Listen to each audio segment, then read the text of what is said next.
చారిత్రక పుణ్యక్షేత్రమైన కోరుకొండ శ్రీ లక్ష్మీ నరసింహస్వామి వారి ఆలయ ప్రాంగణం భక్తులతో నిండిపోయింది.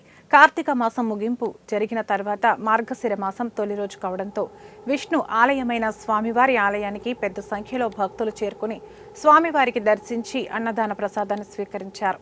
స్థానిక ఎమ్మెల్యే బొత్తుల బలరామకృష్ణ ఆధ్వర్యంలో భక్తులు, దాతలు ఆర్థిక సహకారంతో నెల రోజుల విశేష అన్నదాన కార్యక్రమం నిర్వహించారు.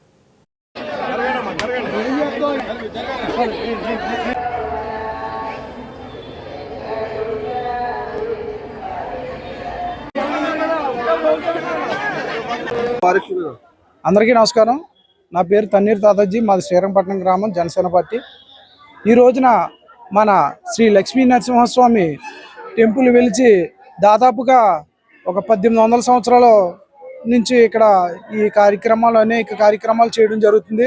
అందులో సందర్భంగానే ఈ రోజున కనీవిని ఎరగిన విధంగా మన రాజానగరం నియోజకవర్గం ఎమ్మెల్యే శ్రీ బొత్తుల బలరామకృష్ణ గారు ఇక్కడికి ప్రత్యేకమైన అన్నదాన కమిటీ ఒకటి ఏర్పాటు చేసి ఆయన సొంతంగా అన్నదాన కార్యక్రమానికి దగ్గరగా 3-4 లక్షలు విరాళం ఇచ్చి, అలాగే దాతల నుంచి కూడా భారీ స్థాయిలో విరాళాలు సేకరించి ఈ కార్తీక మాసాన్ని పురస్కరించుకుని భారీ స్థాయిలో ప్రతిరోజు కూడా దగ్గరగా 3,000 నుంచి 4,000 వరకు కూడా అన్నదాన కార్యక్రమం జరుగుతుంది.